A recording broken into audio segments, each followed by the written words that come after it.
welcome, ladies and gentlemen. Sunday night UPSL DMV North action on a beautiful night here in Springfield, Virginia. This is Doradus hosting Moco. Walkout anthem upon us. I'm Noah Walker, joined by the one, the only Tyler Lochte on the call. Make sure to get your beverage, get your snacks. We got action right ahead of us. Here's the walkout, the anthem. Make sure to engage in the chat. Hit the like. Give these players, teams, exposure they deserve, and we'll be right back with you after the pre-match ceremony.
The walkout is finished, anthem played, and it's time for action here at John R. Lewis High School. Again, on a lovely night in mid to late August. The sun has gone down, and this is kind of the weather that we just hope for all year round. Of course, it is fleeting, not going to last long, but a real special. Doradus hosting FC Moco. Doradus coming off of a huge upset win over frontrunners Arlington SA. League 2. Question remains, can they keep momentum, or was that a flash in the pan? Moco coming off a call, 3-0 defeat at the hands of longtime rivals Bridgeport. Of course, they are looking to get on the board. They're looking to find some points in what has been dubbed the most difficult DMV conference that has ever been constructed. It's confluence of DMV North, DMV South action. I'm Noah Walker, joined by the one and only Tyler Lochte. Tyler, welcome. So glad. What are your thoughts on the match, Joe? When we christened Doradus Arlington as the game of the week for match week 1, I think it was kind of because we expected a real coming out party for Arlington to maybe announce themselves as that extra contender. Everybody's talking about Bridge and Dream and Toros and Bowleys, and we thought Arlington, with a win there, could maybe leap into that group. And we did see a team leap into that group, but it wasn't Arlington. It was Doradus with a dominant 3-0 first half. They found a way to hold on, had some good defense down the stretch, and they blew both of us away. And now they are adding some guys to this team, including Louis Dowett-Mulane, who we saw a little bit in that match, but we really saw him in the Summer Copa. He is a beast on the defensive end. This is a real opportunity here tonight for Doradus to match Bowleys with 2 wins in the first 2 games. Could have said it better. I mean, we'll be honest, Doradus probably not the front runners on anyone's bracket, if you will, of the DMV North Conference, but they really did show themselves in all earnesty against Arlington. And we talked about it before the match. We said this is probably one of the most important matches of the season for Doradus. For Arlington, it's important, but they can and will potentially resurrect their season with a loss. But for Doradus, it's so important to get off to the right foot, to prove to themselves, to prove to their fans, to prove to the league they are for real. And now they have the momentum. Can they keep it going? I think this is a match that really will dictate, are they for real? Are they going to keep it going?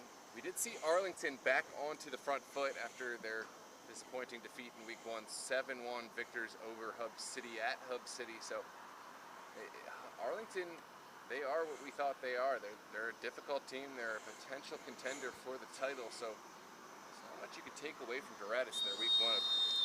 So we are underway. How about some Sunday night football? The weather is good. We are all the way up at the tippy top here at Lewis High School. Floodlights are on, and Doradus will have it here moving left to right in their home white uniforms. Moco is rocking the orange with white numbers. It's going to be fun to try to see that here tonight. And this is a Moco team. Again, they have had a lot of experience in the UPSL as that gets played downfield for Juarez. He gets around the keeper. It's Juarez. It's in. And for the second time today in the UPSL DMV North, we have a first-minute goal. Talk about a resounding start. That is beautiful. I mean, obviously, there are a couple things probably that Moco would like to have done in a different way, but let's take a look at the replay. This is a big ball through. Milton Juarez wearing the captain's armband, no surprise. Rounds the goalkeeper, rounds the defense. Open goal, he would not be denied. And now, inside of the first minute, they have set the tone here against Moco, and this is their game to lose. Scored 3 goals in the opening 26 minutes in their first game of the season, Noah, at Arlington. This is a Doradus team that likes to start early. I don't even think they imagined they could start this early, though. First few seconds of the game, and here in their home opener, they are already ahead.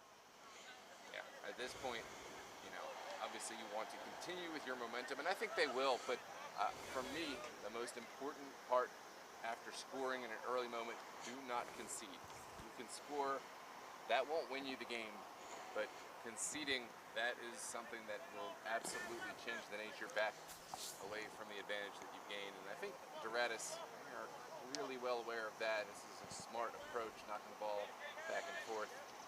This is a good way, I think, to take that deep breath, right, that you were talking about. You just want to try to settle into things now. It's almost like you started the game already up 1-0 in a way with how early that was. And now Doradus will look to maintain some control here of the ball as that ball is going to get sent downfield and headed down. Into the middle it goes. Now played over to the near side. And it will go out of play. So a throw in here for Doradus. Knocking it back into the middle of the field and now played over to this defense. Will Moco. Let us know if my mic sounds a little bit better now, but we appreciate the feedback. This sounds better to me. That's a big switch. That's going to get sent out to the far side. Moco looking to get something going here offensively. That will go out of play. Will be another throw in.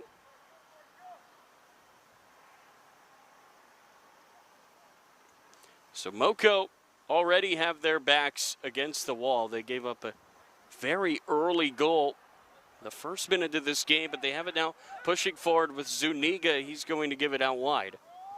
Now back into the middle for Vargas. And Moco now establishing some possession. Possession lost. Now the counterattack could be on. That's a hopeful ball, but not one that connects. And this is an easy ball directly into the Doradus #1. That is Yusuf Al-Said, who is back in the goal for Doradus here tonight. This is Louis Dowett Moline, a player that you and I are very high on, Noah. And again, adding a guy like that, I feel like it does wonders for a back line. To have a guy that's so good at winning the ball and getting it back for this Doradus midfield to push forward. Well, something that may surprise viewers, and both of us included, I looked back on Doradus' matches last season. They had Louis DeWitt and Malolin in the back line in all of their big games. And he just went slowly under the radar, but what a player. He certainly had a coming out party that everyone noticed against Los Toros for footballist in the Summer Copa, but I think that is a player that most of us are going to pay much closer attention to. Look out there. That was a pass back from Rafael Rim. That was real trouble there for a moment. Looked like Kevin Blanco Gomez was going to get to that and take it the other way. This ball's going to get played over the top. And pushing forward with it is Cole. He runs out of room. It goes out of play for a goal kick. So not much for Doradus offensively. Now, I know it's only been 5 minutes, but since that opening goal, it feels like Moco have done a better job of taking that deep breath. And Noah, you said that Doradus have to do that. Moco especially have to do that after the chaotic start to this match. Yeah, I mean, this may sound hyperbolic, but for Moco, their season is in jeopardy, right? They've already sustained a 3-0 loss in week 1 against, a tough opponent, but this is a conference full of tough opponents. I've seen Doradus. This is a team that they would like to take points away from. If they can't pull points today, I think the mental battle just becomes so difficult. Well, right, because there's not really a week off in this league. That gets played through, and around the keeper is Frimpong. It's 2-0. Wow. How cool and calm was that from number 11 in white? Collins Frimpong, no surprise that he has found the back of the net. For FC Moco, perhaps they're a bit surprised, but Doradus, full sails. They are ready to go, and this is exactly the start you want at home in front of your fans. And we saw how electric Frimpong can be in the match of the week last weekend. This is a guy that certainly has the goods for Doradus.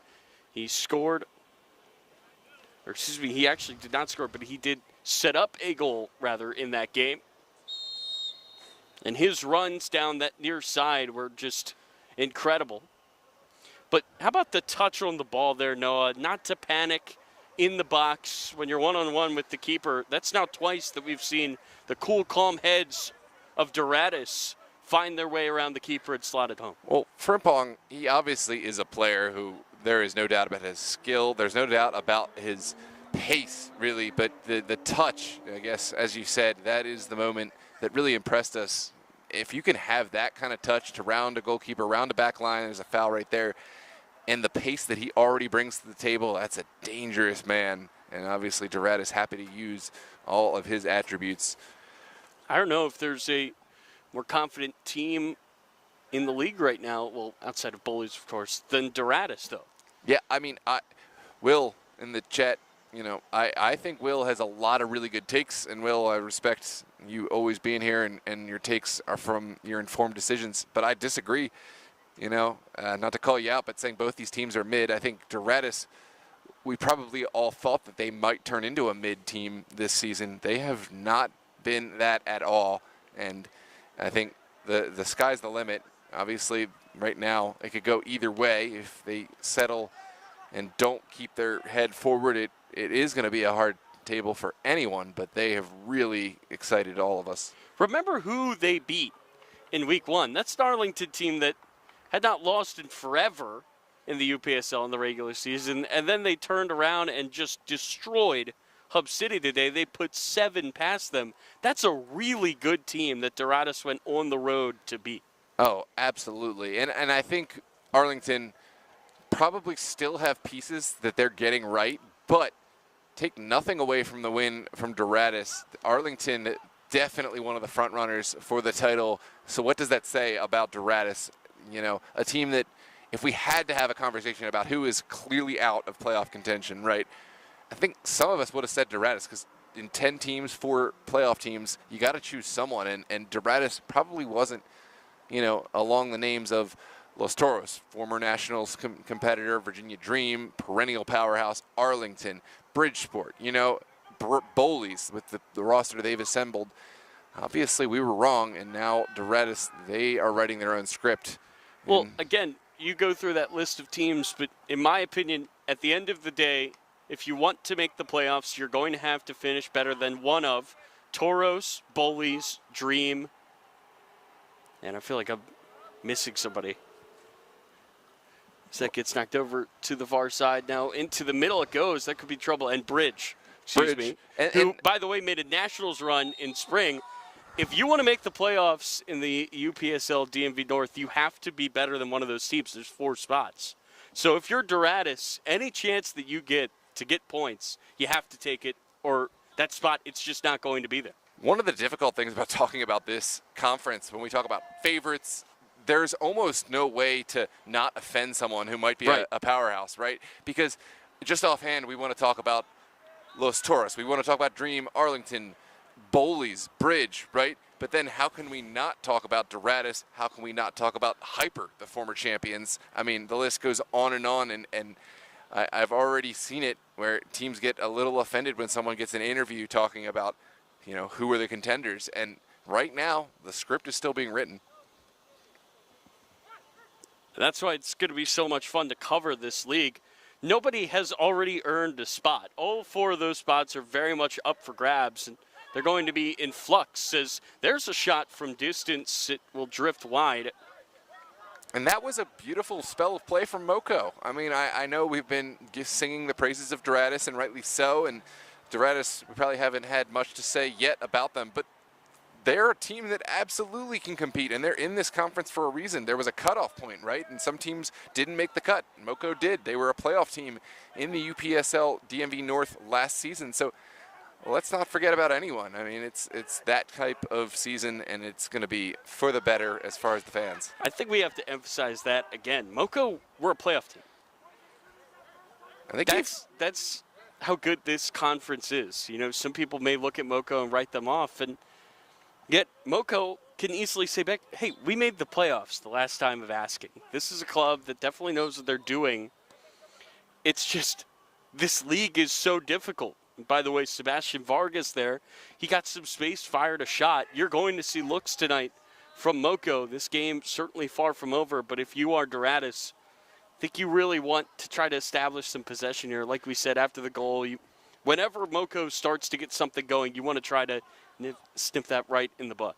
And, obviously we are both, all 3 of us, DMV fans, right, above all else. Oh, my, what a ball there on the far side. Huge just drifted tackle away from Ba. And you're right, a very good tackle from Joseph Tolton there on the back line.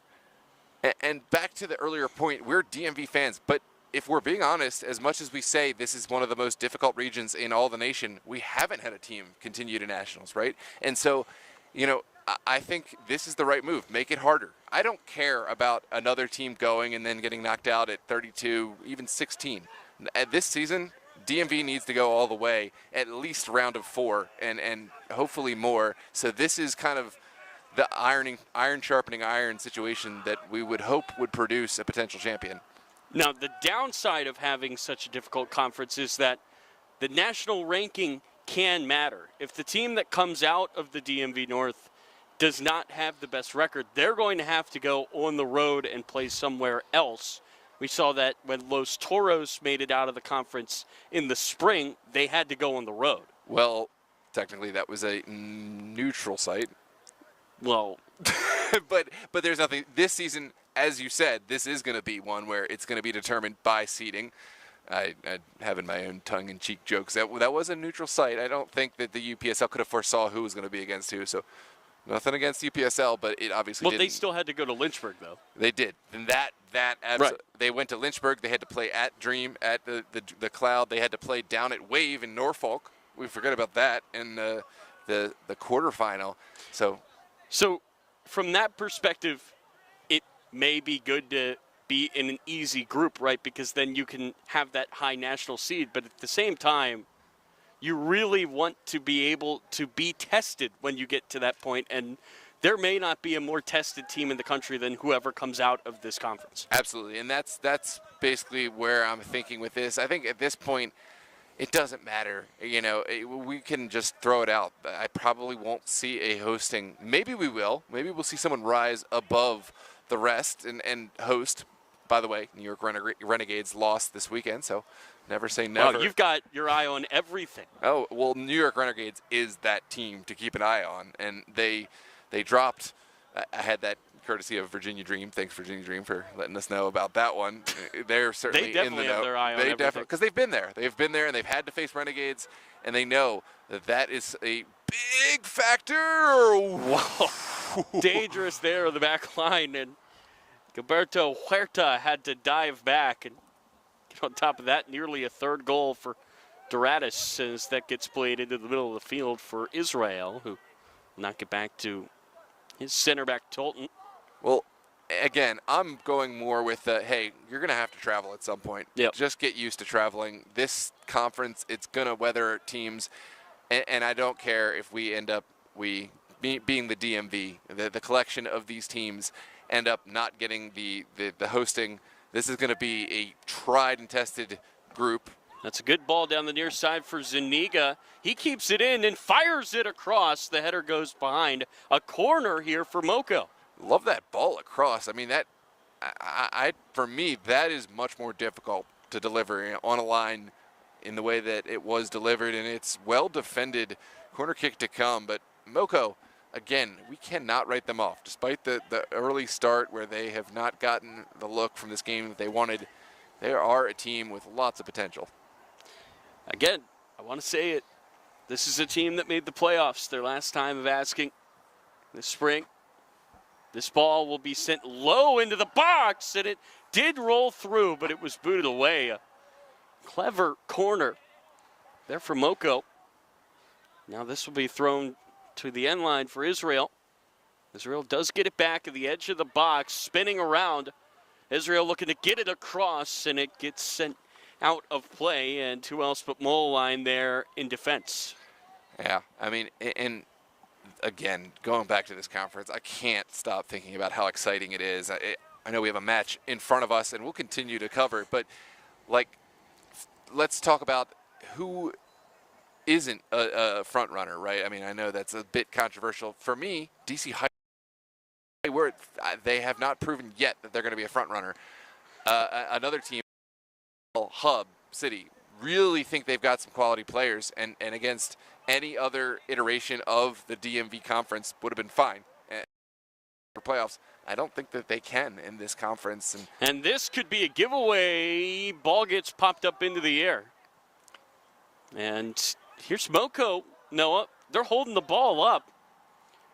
Doradus unable to get this clear, and Moco 76 are certainly starting to ask some questions. Now they finally have to retreat. And you said it with Hub. You saw them play today, 7-1 defeat.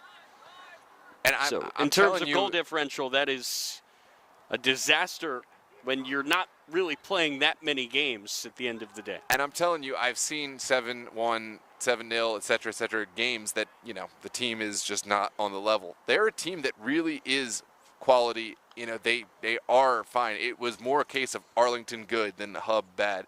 Yep. Hub obviously has some things to work out. I'm not exonerating them, but it's just a tough conference to come into, regardless of your pedigree. Hub out of Hagerstown, and it's such a cool thing, though, I think, that you have so many different areas represented. Bowley's in Virginia may not know where that is. That's more my neck of the woods. Bowley's Quarters is a beautiful, beautiful little area there around Middle River. It's just on the Chesapeake Bay up in Baltimore County. This will get played over to the near side. This is Rim. Rim looking to slide it in. What a ball into the middle, but the flag goes up to deny David Cole a goal. Yeah, that's the right call, but also that's the right pass. I mean, it's a good decision. You don't have time, I think, to process, the flag. When you see somebody that open, you have to try it. Yeah, I mean, and it was just drifting like a foot. You know, maybe the foot, his front foot was too far forward. It wasn't that, the margins were small, but Doradus, they're not a team that anyone wants to be facing right now, and they're really, again, I can't say that there's going to be an easy week, and I promise you that's the week you get beat. Hub City, again, I know I said that they're maybe not the team contending. But you can't look at that 7-1 and think we're going to roll them. We don't even need to try. It's not like that. You take them lightly, I promise you that's a team with enough quality. So many big-time matchups that we have for you here on DMV Sports Media. The game of the week next Sunday night. Hopefully you and I are there, Noah, for Dream and Bowleys going face-to-face. That's two teams usually that are not in the same conference. Yeah. Two teams that are really powerhouses in their respective areas going at it under the lights. That should be a ton of fun. And Austin Hyde, the goalkeeper, founder of Bowleys, he got his start kind of an offshoot from Virginia Dream. He's played under Lucas Mendez's general management at Virginia Dream. He obviously is a goalkeeper who has proved himself within this conference in the Open Cup as well. So it's going to be bittersweet. You know, you have to contend against your former friends, but I've spoken to both of them, and they both understand that there is always going to be a dear, dear friendship. But on that day, it's going to be war.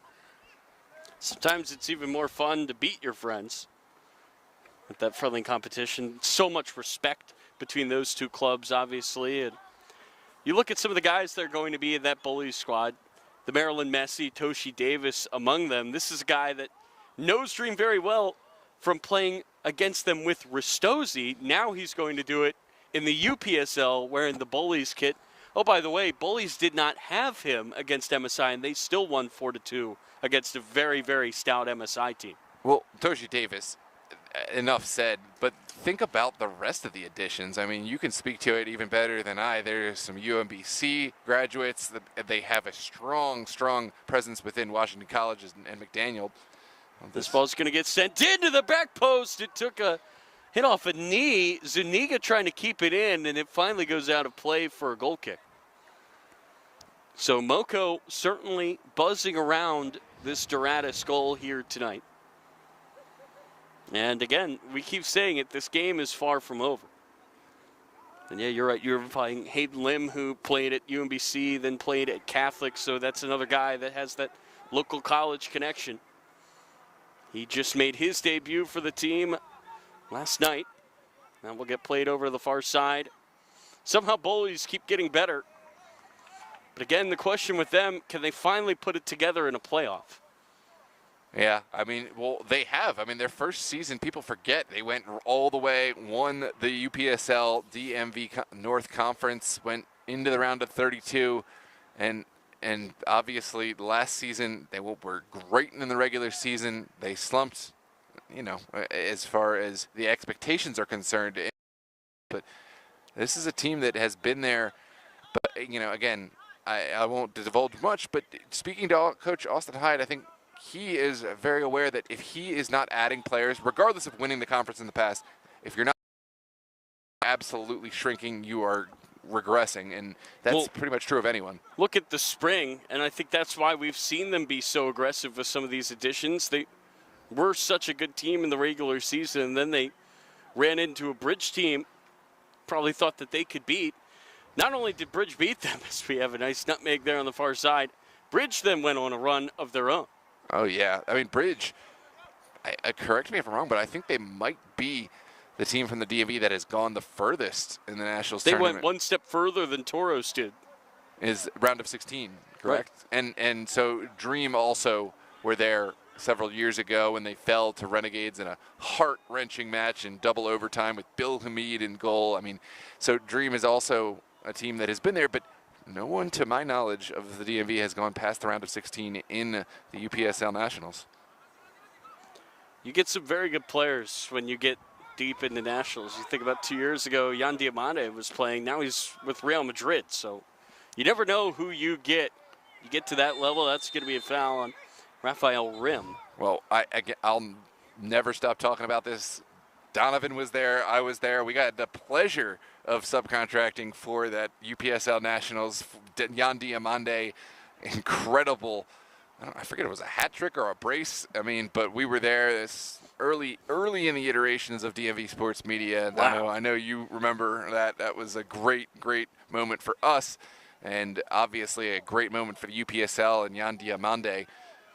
Truly a privilege being there. Incredible moment, and hopefully we'll be back to the Nationals. This ball's going to get sent forward. It gets headed just wide by Tolton, and it's going to go out for a goal kick.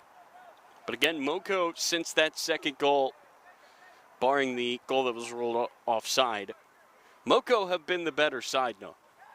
Yeah. They really have controlled possession here on the offensive half. They just have not been able to turn it into goals. So look out. That came up high and hit Ibrahim Ba.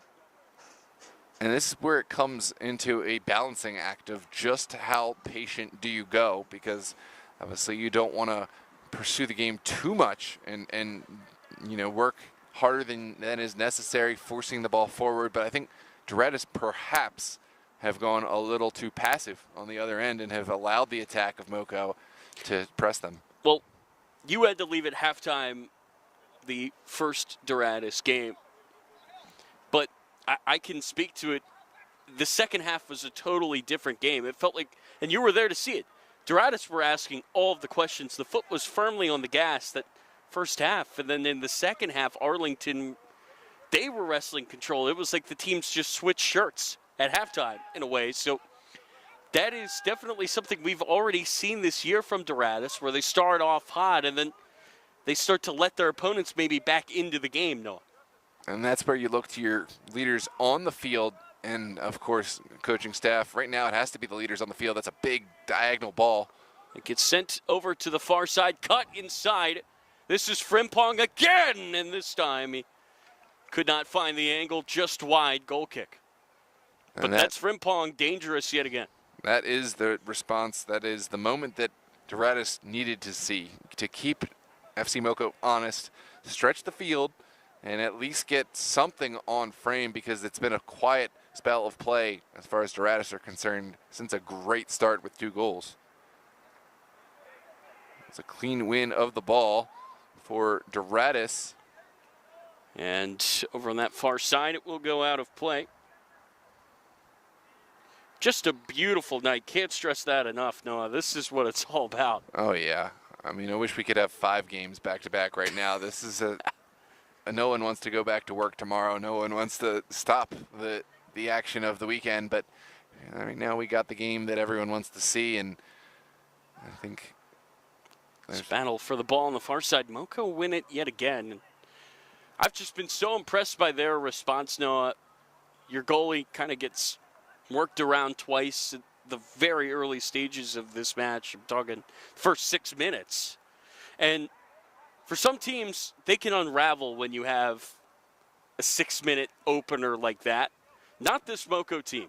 They have been able, I think, to calm things down. And like we keep saying, the questions ever since. And no, we're into the 28th minute now. And you have to give credit to the leadership with this Moco team. Absolutely. And 2-0, we all know that's been dubbed as the most dangerous lead in footy. But regardless whether you believe that or not, it's, I think we can all agree, a manageable lead to attack from Moco's perspective. And once you start getting into 3-0 and beyond, it's a much more difficult psychological battle. Oh, what a ball over to the near side. David Cole just wide. Tried to hit it on the bounce. What a ball forward, and even better touch. The only part of that Cole. How about Frimpong running all the way over to give him a high five and tell him you'll get the next one? Yeah, Cole's touch, exquisite. Obviously a difficult ball to hit off the bounce, but that, for me, was the weak part of everything. Here is a counter. How about this ball? This is Roman. He's looking to cut his way into the middle, but good defense pushing him back out wide. He does find a good pass, though, to Israel, who is dispossessed. Good step. And then a very physical tackle there by Blanco Gomez. Pushing forward is Roman right at the keeper, El Said, who makes a simple save. Yeah, that's a needed save. Appeals for a foul, but that's a clean tackle coming out. And it's kind of funny how casually he did that. He stuck down the hand and like trapped it against the ground. Whatever works. But you talk about 2-0 leads. Earlier today in the match of the week, we saw a 2-0 lead crumble. Virginia Dream out to a hot start, up 2-0 after the first 10 minutes. That lead was gone by halftime. Yeah, I mean, I feel like it was fate. Those two teams destined to stay tied during the regular season. It always has to go to the postseason for anyone to sort themselves out from Well, that. good news. They play again. It will be the last match of the week of the regular season, that game on October 18th. Is it really? I thought it was every team that played first week, so it's not Los Toros MSI? I trust your word Nope. on this. It is Toro Stream. Fascinating. I wonder if they made an exception for those two. I mean, Hub City certainly was under the impression that they would have to play Virginia Dream twice, but that doesn't mean that it is so. That's going to be quite an impactful match for the final week of the season. You'd imagine, obviously, two teams competing for playoffs, if not the title. I will double check that, but I'm almost positive that I saw that because I remember making note of it going through the schedule. This is Sergio Rodriguez looking for the long ball. It sails over everybody. Yeah, the former Alexandria United man. It seems like he has found a fitting home here in the fullback role of Doradus. He may have his hands full, but instead, Moco going to play short, and that ball will go all the way back to El Said. Yep, it will be Dream and Toros. Wow, I stand corrected. Hub City, they can figure that out on their own, but they will not have Virginia Dream. But this conference, it doesn't matter. There is no off team to play against. I mean, who would they get that would be a fun team to play against? I don't think there's such a thing as a fun game. It depends on your idea of so fun. Hub City will play Moco twice. Okay. Which, by the way, great opportunity for both of those teams. Yeah, exactly. Like, who is excited about that, right? If you want to think, oh, well, that's not the hardest team I could play. Well, is Moco thinking that, or is Hub City thinking that? And maybe everyone has to have that carnivore. Oh, look out. Frimpong nearly took that away. Gilberto Huerta was a bit careless with the throw. Now we have an injured man down. Sorry to cut you off, Noah, you were saying? No. I'm glad you caught it while it was still live. This is a very much a carnivore, eat or be eaten mentality of the league. If you're not thinking, yeah, this is a team we need to beat, then they are thinking that, and that is just how it is. Everyone, I'm thinking of that primordial soup where every fish is eating the other fish, even if it's almost the same size as their own body.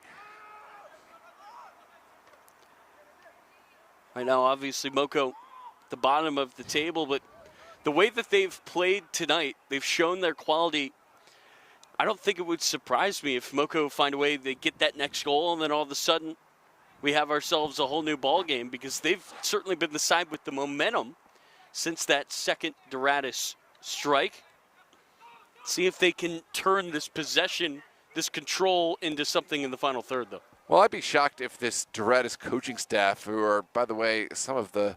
Oh, how about that one, too, over to the far side. Here come Moco. Ball gets played into the middle, gets knocked up and headed down. It's loose in front, keeper's down. Moco do get that goal. Michael Roman there to pick up the trash. Wow. Well, I'm glad I didn't get to finish my thought. You are correct, Tyler.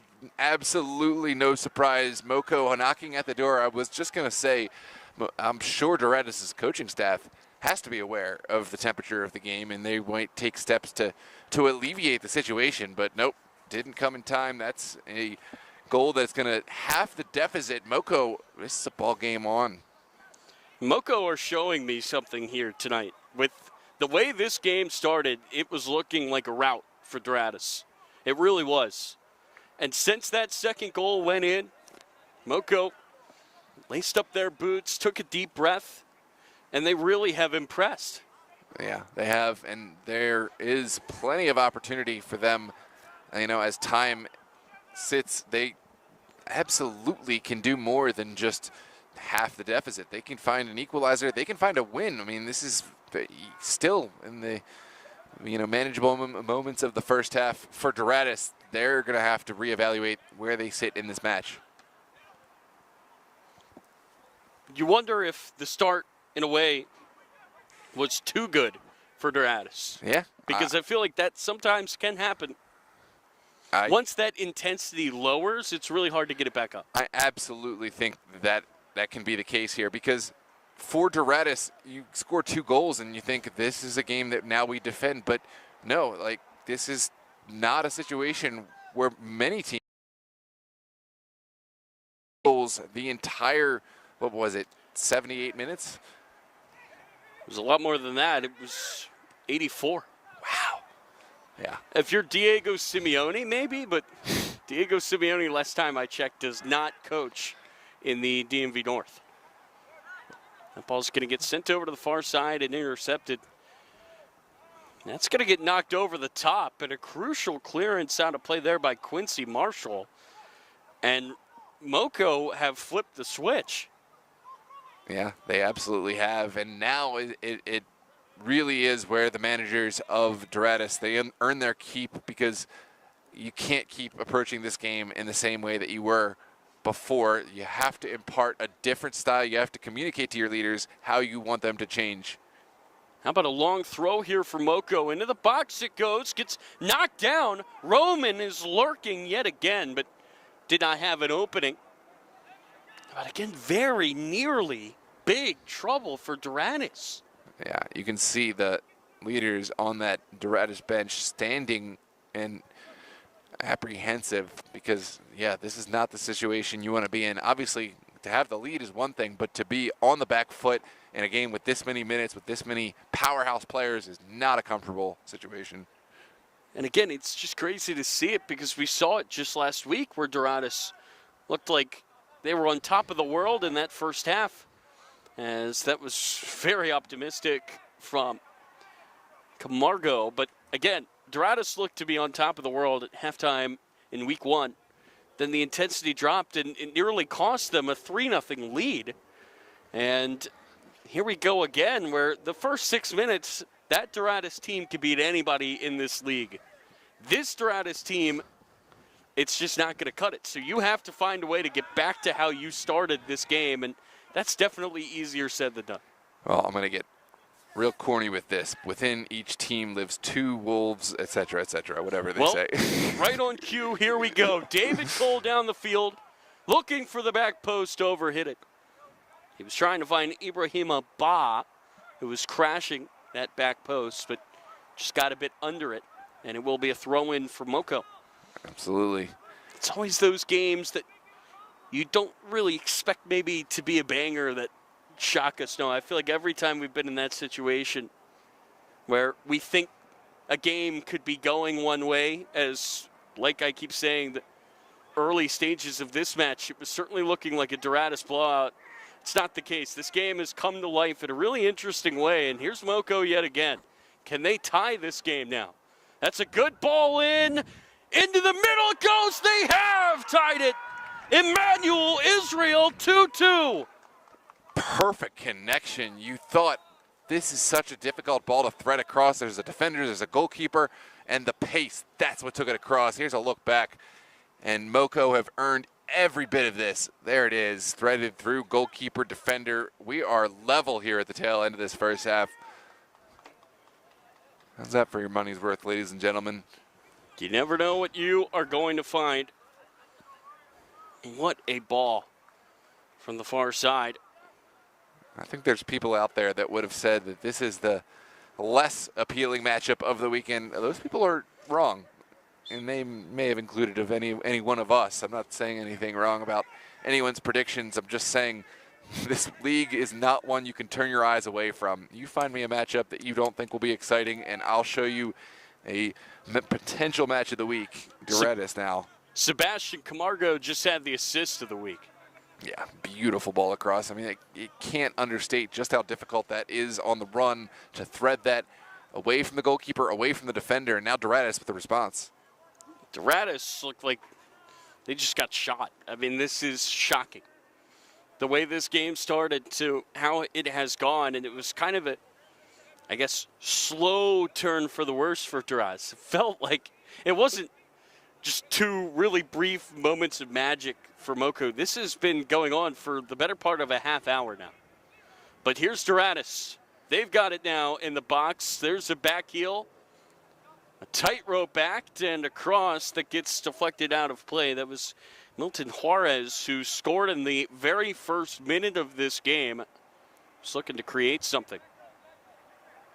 Set piece here at the tail end of the half. Is this the moment Doradus can creep back up into the lead? A lot of bodies in the box. Here's the cross, headed straight up into the air. Falls for Frimpong.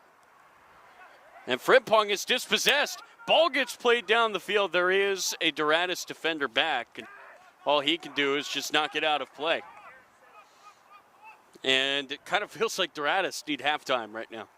Yeah, I mean, obviously there's part of their sentiment that's feeling we need to get back to where we were. And it's part of a sunken cost fallacy. You don't want to just chase it because you feel like you want to go to where you were. In this case, I think, yeah, getting to half, talking to your coaching staff, that could be very beneficial. It gets headed down, leaving the goal is Huerta, and he is able to get the job done. Man, that's a gutsy play by the Moco keeper, and it just feels like everybody in orange is doing everything right now. Here's the ball out wide. Frimpong runs it down, cuts it back into the middle. Collins Frimpong with the extra pass, and Doradus retake the lead. That's beautiful. I love the composure because to most of us, I think anyone would have forgiven the shot to be taken in that moment. But the vision to find a teammate, better position, and then there is no doubt buried into the top of the goal net. Here's a look back to describe exactly what I'm saying. Yeah, that is class from Doradus. Now that is more like it from Doradus.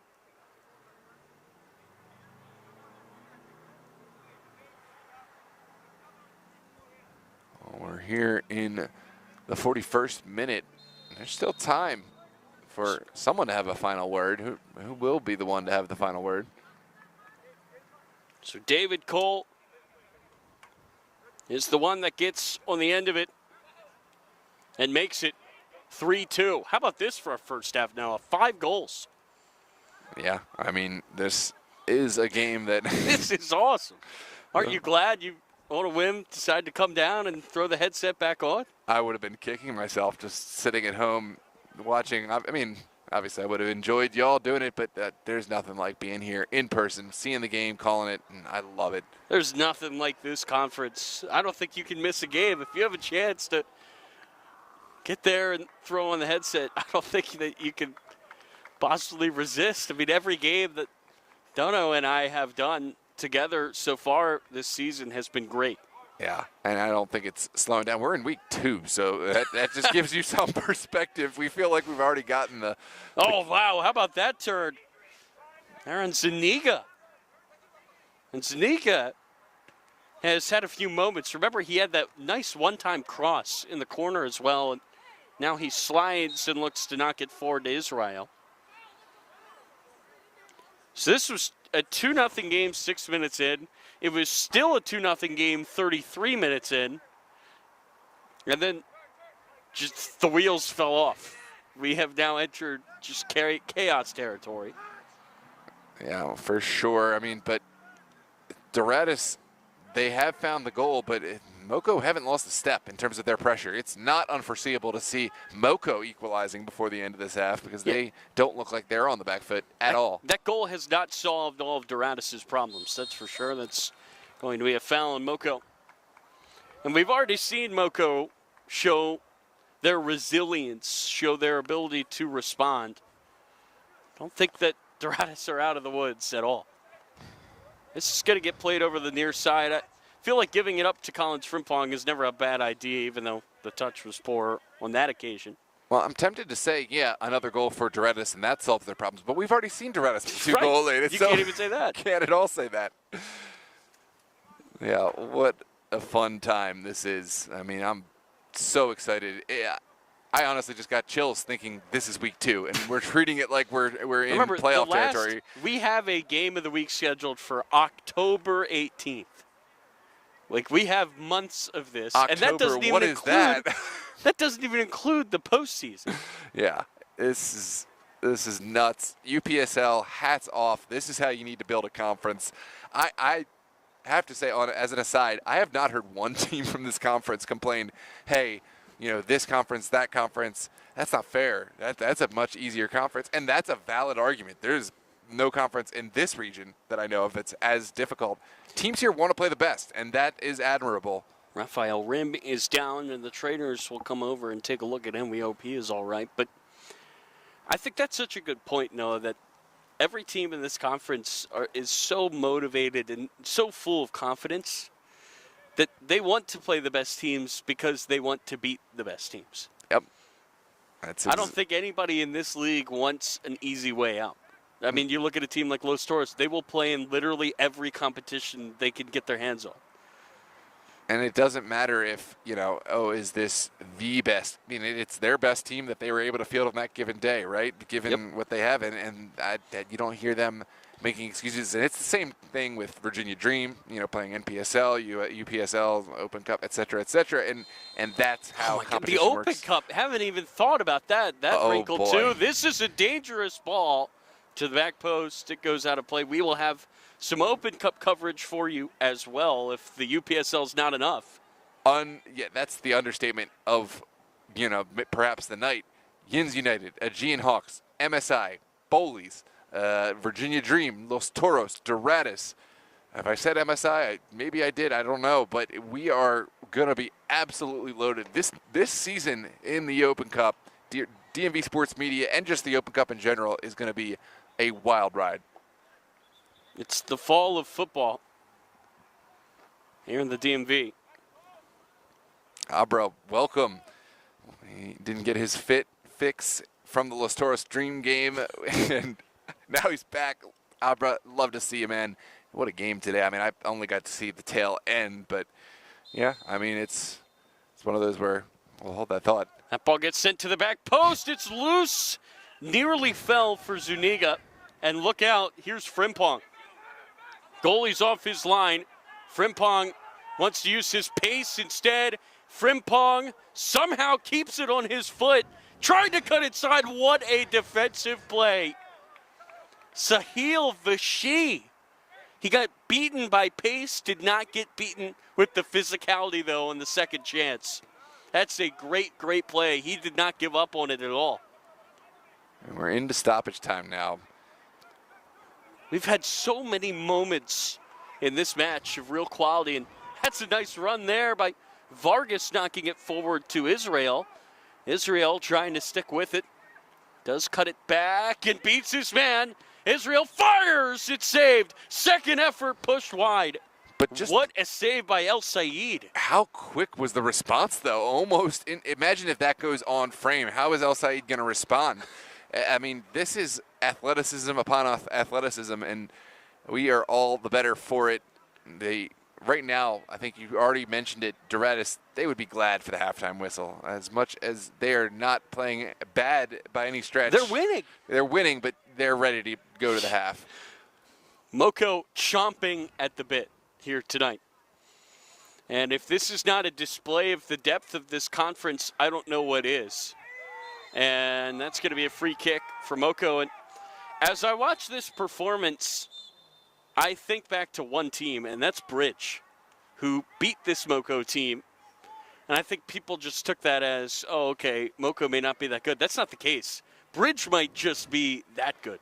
And there's also just a tale with every single day. Moco, they may not have had the personnel, or more likely, maybe they didn't respond or have the readiness to that specific occasion, right? It doesn't necessarily mean that Bridge is going to be better than Doradus or Arlington, or there's not a linear comparison when you look at results of one team versus another. In fact, far from it.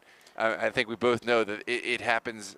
The results, when you look at them, this P team beats this team, it very rarely translates into direct correlation. Well, one thing we can say for sure, if Moco play like this, they're going to be a tough team to beat. Yeah. And they've got a free kick here, and they will look to score the 6th goal of this half and tie this ball game up yet again just before the break. Yeah, it's close to the last kick of the half, so Doradus putting almost everyone back behind the ball. Ball gets sent in. It's a good one. It found the foot of Tolton, who booted it out of play, and there is the halftime whistle. Wow. What a half. By the way, welcome. We got Coach Dave. We got Abra, Los Toros in the house. I mean, I think we can all appreciate that this is just, I don't even know the words. This is the conference of conferences. My favorite season of covering UPSL action thus far.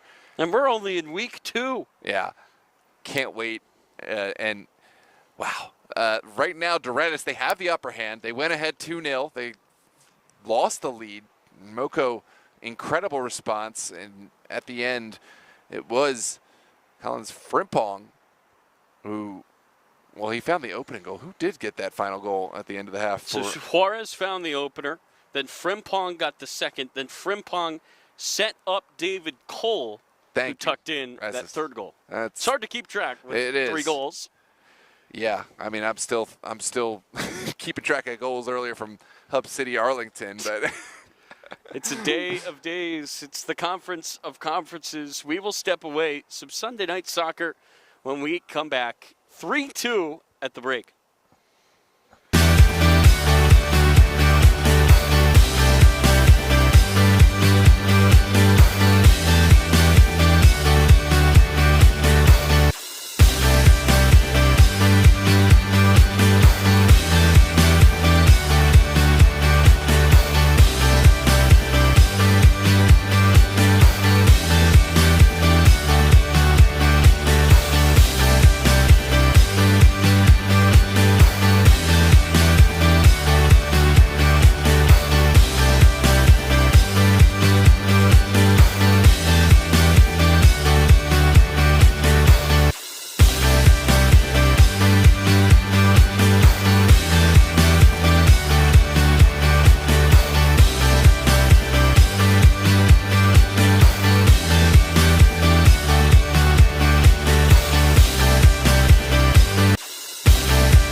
name is Aaron Sherrod. I'm the General Sales Manager at Priority Toyota Springfield. Being part of the Lithia Auto Group, we have 4 core values that we implement with all of our clients, all of our employees. We take pride in those 4 core values. First of all is earn customers for life. Second, take personal ownership. Third, continuous improvement. And fourth, have fun. Part of earn customers for life and being part of the Priority Group, we provide every single client that purchases a new or used vehicle along 7 years or under 3,000 miles, lifetime engine guarantee. That means we will guarantee your engine for the lifetime of ownership of that vehicle. In addition, we also provide state inspections for the life of that vehicle. That is a key part in establishing a relationship that's going to start today and will last through 5 years, 10 years, for as long as you own that vehicle. Hi, my name is Aaron Sherrod. I'm the General Sales Manager at Priority Toyota Springfield. Being part of the Lithia Auto Group, we have 4 core values that we implement with all of our clients, all of our employees. We take pride in those 4 core values. First of all is earn customers for life. Second, take personal ownership. Third, continuous improvement. And fourth, have fun. Part of earn customers for life and being part of the Priority Group, we provide every single client that purchases a new or used vehicle, as long as it's 7 years or newer and under 83,000 miles, lifetime engine guarantee. That means we will guarantee your engine for the lifetime of ownership of that vehicle. In addition, we also provide state inspections for the life of that vehicle. That is a key part in establishing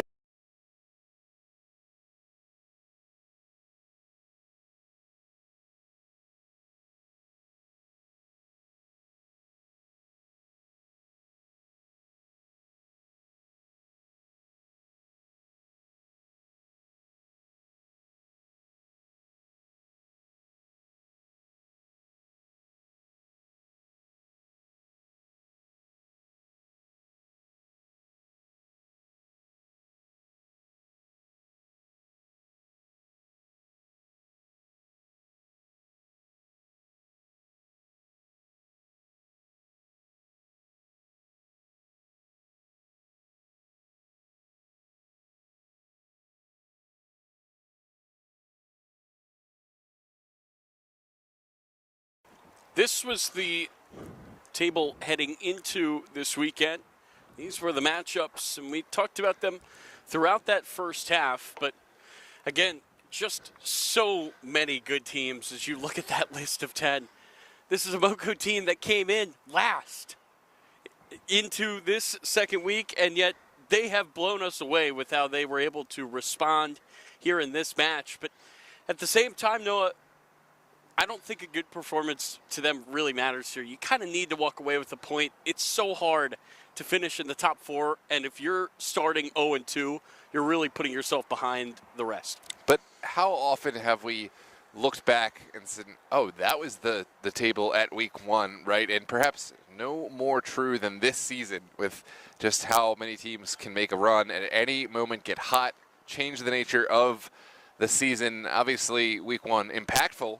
Everyone wants to get off to a good start, but I do think we're going to look back on this table specifically, and obviously we're going to think how much changed. I mean, it's very interesting. Already we've seen change. Arlington 3 points today over Hub City 7-1. Victor's Virginia Dream and Los Toros shared points, and we're still waiting on the Virginia Dream Hub City reschedule from last week, but we are still obviously keeping tabs on how last week will shape this week and then the future. So we are just about set to go. I'm Tyler Lochte. He is the boss, Noah Walker. And of course, we've got Dono manning the camera. We've got the dream team here tonight, and we've got a dream first half. Let's hope that the second half can deliver the goods. Big thanks to Priority Toyota of Springfield, and we are off. It will be Moco.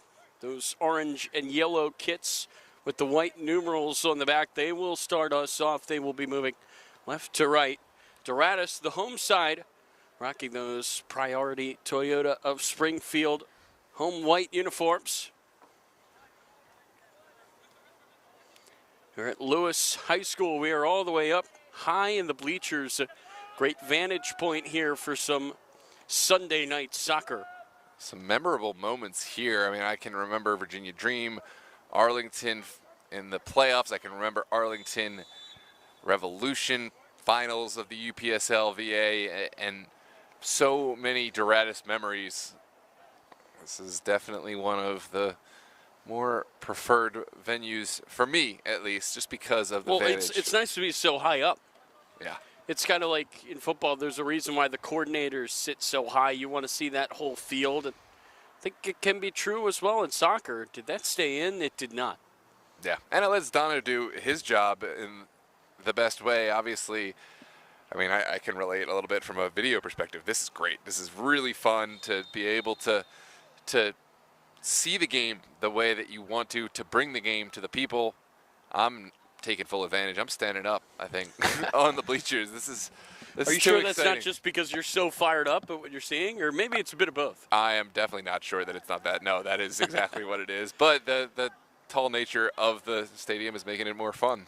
Well, how about Moco looking to get this game tied back up, but a good sliding tackle there by Guerrero knocks it forward for Doradus. Ball will be played into the middle of the field and now sent back out wide. Gets knocked back into the middle before it gets finally cleared out of play by Tolton. Got to be a handball. I mean, it seemed obvious to me, and I rarely see the handballs, but I think that's what's going to be called. We do have a sub here for Moco. Cannot quite get a read on who came out, but I do know that Suleiman Bryant, wearing number 56, has come on. Make sure to share the link with all your friends. Put the word out that, hey, we're back. It always takes a moment before we get everyone back from halftime, but if you're in a group thread, get them back. This is about to be a crucial part of this game. And even though it's early, could be a crucial match in this season. There's a shot from distance that just drifts wide by Frimpong. What a first half from him. Robert's asking, when am I going to play again? Wednesday. I'm going to be playing Wednesday in a training capacity. I don't know game-wise when I'll play again. But it's going to get sent back. You don't have the itch to throw yourself into full-time training, leave the broadcasting behind, Noah? No, I definitely don't. I have the itch to play, don't get me wrong, but I have more of an itch to do this, and I love it. This is Frimpong. Tried to pull it down, but it got knocked away just in the nick of time. Nice play there from Gage Adam.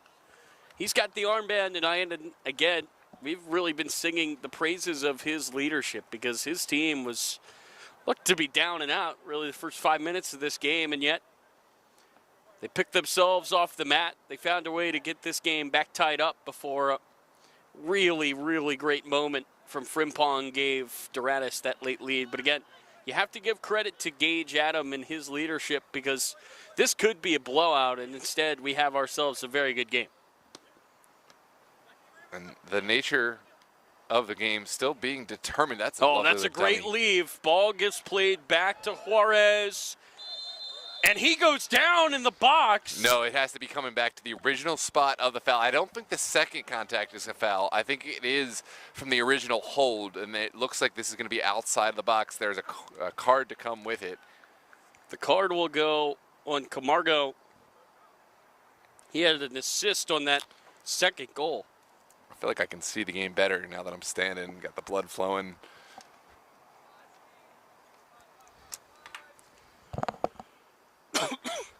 So it will be a free kick, not far off from a penalty, maybe 2 yards. Yeah, and you're right. If it had been the second infraction, the second contact, that would have been a penalty. But it was the original point of contact. The second part where the player ended up going down, that was not a foul. That was just kind of a continuation of the earlier infraction. So it's a correct call by our center official, and now a really dangerous moment for FC Moco and something that Doradus will want to capitalize on. So Frimpong wearing 11. David Cole wearing number 20. Those are the two men behind it. Both of them have already scored in this game. Frimpong had the second And then he assisted Cole on the third. Who's taking this one, Tyler? Both men sizing it up. It could go either way. My money's on Frimpong. I don't know why we're measuring out the wall. There's hash marks. Well, yeah, Moco is taking their own. I will say it is a little bit more complicated just because of the offset nature. The angle, yes, exactly. You're right. But, yeah, I'm not sure what the player doing the walk. It does seem a little bit like intentional confusion to try to make them think about it. I don't think Doradus are thinking too hard. They seem stoic. They seem ready to go. I think it's only Moco that are thinking. Well, it looks like the ref is going to measure this. And he has put them at the 1 yard line. So I guess put them further back than he had them before. So careful what you ask for. I think they were better off just keeping it the way it was. It's not the way that they had, I guess, anticipated that. So Huerta's going to set his wall. Will it be Cole or Frimpong? It's over. Anticlimactic after a long deliberation, back and forth, and a lot of power, not the direction needed. So Moco will look to speed things up here right away after taking their time getting their wall set. Kind of funny how ball can work sometimes. That ball will get deflected and then cleared out of play on the far side. It will be a throw in here for Moco. I mean, I'm sad now. I mean, this is really going to get a low after this game. This is so exciting. Sunday night. This is the last game of the weekend. Why can't every day be Saturday, Sunday in the UPSL DMV North? Doesn't really get much more fun than this. Well, looks like this is going to be a throw on the far side for Moco to restart us. Ball get headed forward. This is Israel. Israel looking to play it out wide. He will connect with Camargo. It's Camargo's ball that bounces over to that far side and gets knocked away. Milton Juarez has drawn the foul. Sahil Vashi very animated there with his disagreement. Yeah, and I don't think that much changes if that foul isn't called because Milton Moore is still clearly in possession, but it is going to be given. Look out here. Trouble in this back line. Pressure and a turnover. It's Israel knocked away and a sigh of relief big time for Doradus. They just got away with that. Wow, rare mistake from Pazmino. This is the moment where, you know, the player that never turns the ball over does. He needs his teammates to bail him out, and that is what teammates are for. Love that for Doradus. Yikes. That could have been a disaster. Instead, looked like for a moment it was 3 against 1, but then a few poor touches, I guess, served as the equalizer in terms of numbers. Instead, just a consolation prize. And oh, wow, Frimpong got just a piece of it, but it was enough to redirect the ball. Good step from the back line by Gage Adam. It's a captain's play, but he's dispossessed. It's Juarez. Knocked forward. Frimpong has the speed. There was contact, but the ref deems it not enough. And now it will be sent the other way. It gets headed back. And an uncomfortable boot by El Said into the air. It gets pulled down by Bryant. And now Bryant showing off his wheels. Bryant, heavy touch. Oh, he gets taken down on the end line. What a tackle by Quincy Marshall. Oh, man, that is a tackle worth celebrating. And you saw you have to get up. And it's not just showmanship. You have to keep the energy high for your team. I love that for Quincy Marshall. I think that's got to get into the highlights of this game. Yeah, absolutely. So, wow, what a tackle. I think it's got to get into that highlight reel just for that celebrate. I love it when defenders get fired up after a big play. Absolutely. It's to win a goal kick there, by the way, too. Everyone loves the best hockey, you know, the goals and the combination plays, but who doesn't love a hit that Right. absolutely changes the nature of the game. What a glorious tackle that was. That's real football right there Yeah, truly. on this Sunday night. And again, it's plays like that. You see it all the time. Another sport that's like this is lacrosse, where if you can cause a turnover or win a big ground ball, those plays can be momentum shifters.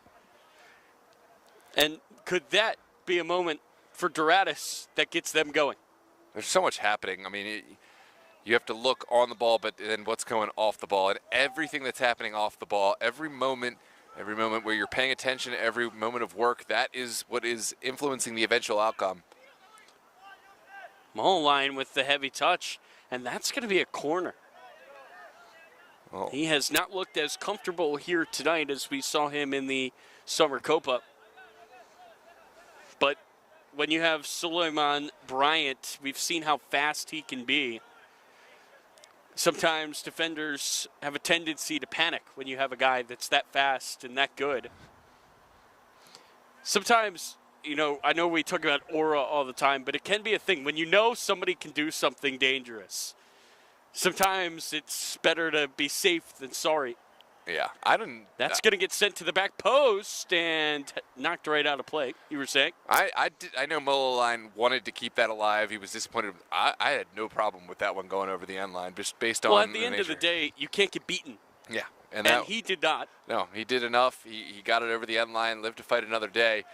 But my point was more so when we saw him in the Summer Copa, somehow he would win the ball and turn around and juke 8 people. Like, that was the level. That was what I have come to expect in my mind when I see him play. That's a perfectly fine play. But the comfort that we saw during the Summer Copa was not there. Yeah, I mean, everyone has their best days. Sometimes he's still a player, and he's still got the capability. But sometimes you're just above and beyond, and that was definitely his day.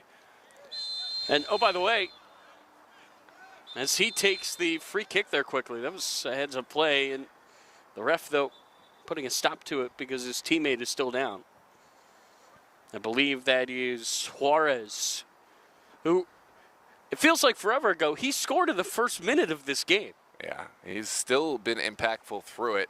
And obviously, Doradus really hope that he is not going to be down for the count. It looks like he's back up in the mix. Will Sokas is claiming Moco as the winner in this, and he says, don't quote me, don't worry, I've already screenshot Will Sokas. That's your prediction. You're locked in. No deleting your comment now. It's not a bad shout, given the score being 3-2 the other way. We've seen Moco have some moments here tonight. Absolutely. But Raphael Rim can really make something happen here. It's Rim. He fires on goal. What a save. Huerta leaping and denying him of what would have been a special goal. Yeah, plenty of pace from Raphael Rim's strike from over 30 yards out. And obviously it drew the parry. Now a corner kick to come. Rim is in the 18, as are all the danger pieces for Doradus. Looks like, I believe, Pazmino the one to deliver. Ball will get sent over everybody. And Rim is going to try to save it, ran out of room, and it's a missed opportunity there in the corner. For Doradus, they've got some guys on their bench up and moving.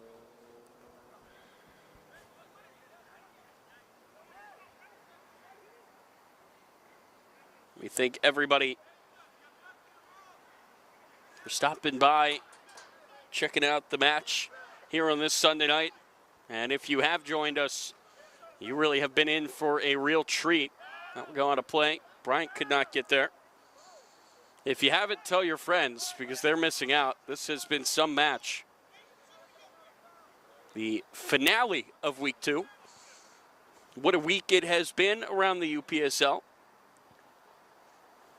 Could not have asked for a better finale. Doradus, Moco duking it out for who wants to see themselves through with the 3 points.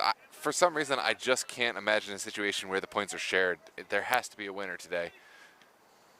Obviously, there are plenty of situations where there could be points shared, but that's just my impression. Ball will go over to the far side. Battle here for the ball in the middle, and will be knocked out of play on the near side. It will be a throw. Let us know your thoughts. See, we got at least 43, 44, 45 people in the chat or in the live stream. Love to hear where you think this game is going. Obviously, there's so much, we'll call it potential energy in this game, and I always want to know where people think that things are going to be headed. I don't care if you got a bias, just let us know. Any thoughts on the match thus far? Players that have impressed, players that probably could do a different role. Love to hear from all of you.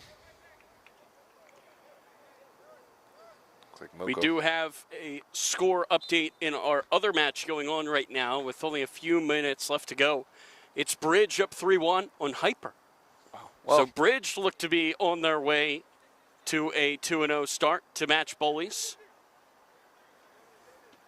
Two teams that met in the postseason this spring off to great starts, and that's now the second consecutive match for Bridge where they have found the back of the net 3 times. They beat this Moco team 3-0. And for Hyper, that's a team, again, that had so much pedigree in this league, and now they are staring at an 0-2 start. well, anytime a team steps away, I don't care if you're the national champions, it's so difficult to come back because you know you can't just put your players iced on lock for the next time.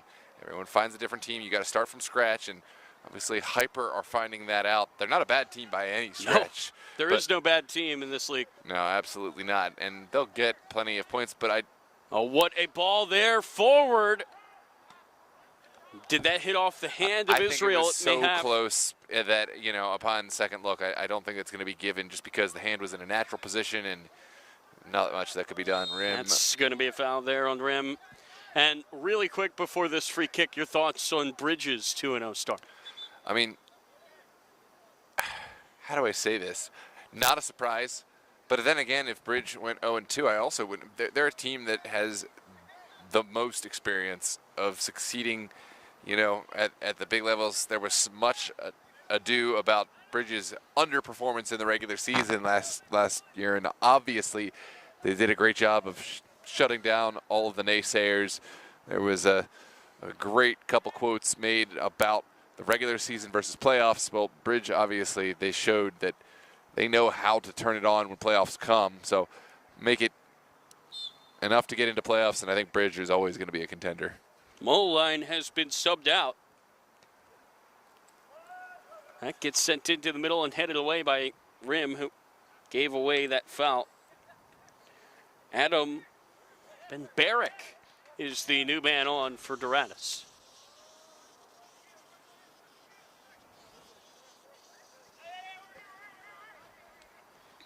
So Moline off, Ben-Barrick on. So that leaves just 2 teams, Noah, out of the 10. Well, still waiting on Doradus, obviously, but so far, 2 of the 8 that have played twice, only 2 are 2-0. And again, the 2 teams, I guess the 2 biggest glaring omissions, did play against each other today in Toros and Dream. Dream, by the way, it was their first match. They did not yet play that game against Hub, but they could have had that perfect start with a win today. They could not do so. Yeah, and I think those are obviously 2 teams that are going to be tough for everyone, perhaps even to a higher degree than anyone else in this already tough league. But yeah, something tells me those 2 sides may come against one another in postseason. But as you said, we're going to get to see them in the regular season. So plenty to look forward to. Los Toros, Virginia Dream. There was no love lost in the match today. And there will be no love lost whenever we see them. It's going to be a throw on the far touchline for Moco. As Doradus bring in a second half switch.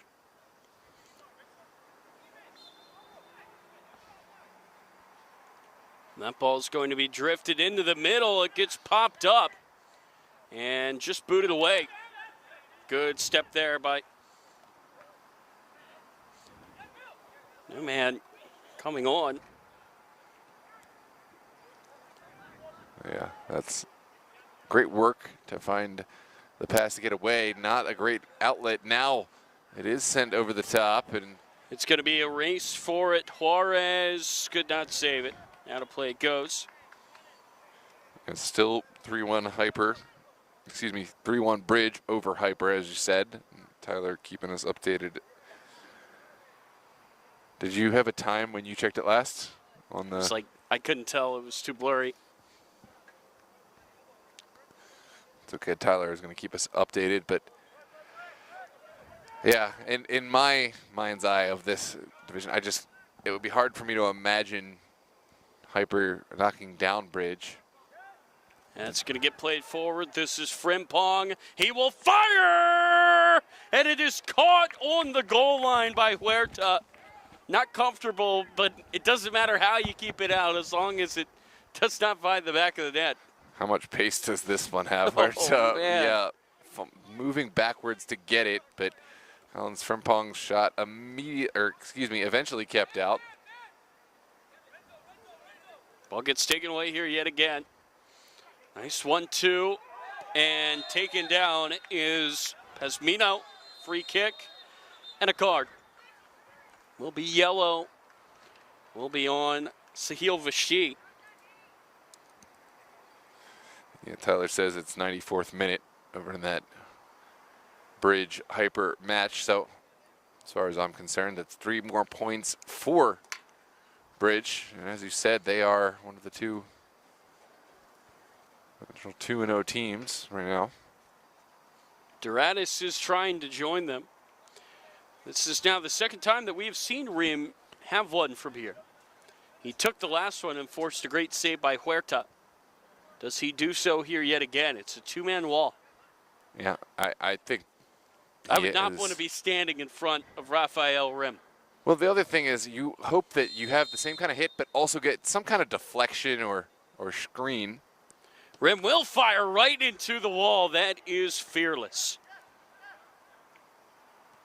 I believe that was Renzo Vargas, and oh man, that was a lot closer than it looked. Yeah. Well-placed ball from the service and the header.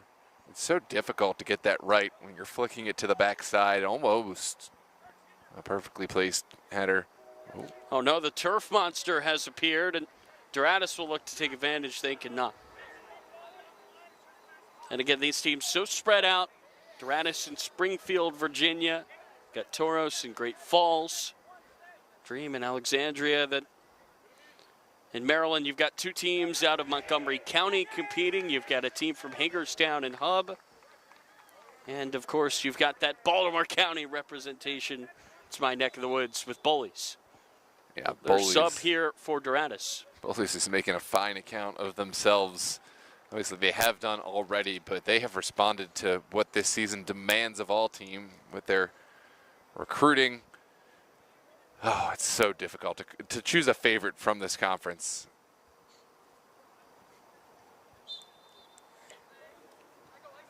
We're sent in. This is Rim over the top, over everybody's head. Austin Hyde agrees with you. Up the Baltimore County.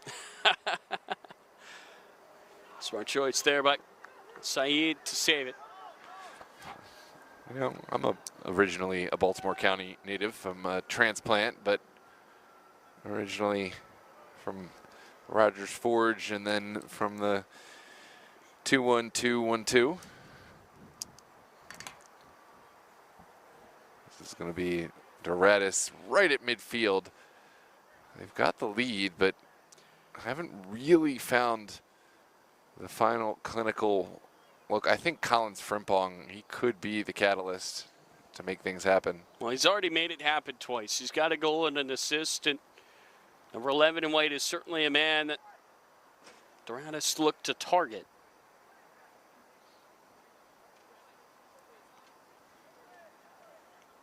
Looks like Doradus want to make another sub. Yeah, and Moco want to make an appeal. They're not happy with something from the last moment of play.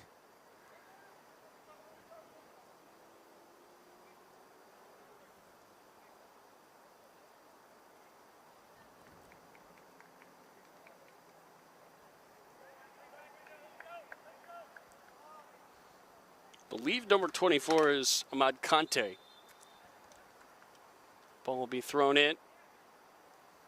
How the play goes, it will be a throw. Farouk Ademi is the player that just came on. It's all the way back, pressure there. That's nervy. Very nervy.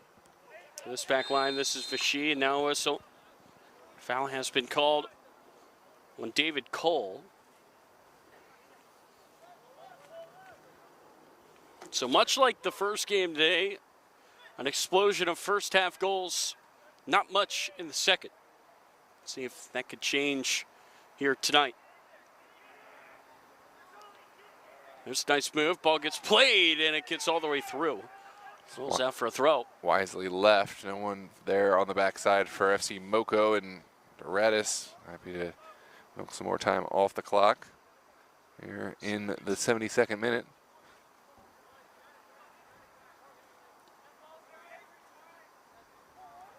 It's kind of funny in a way how similar this game and our match of the week earlier today are.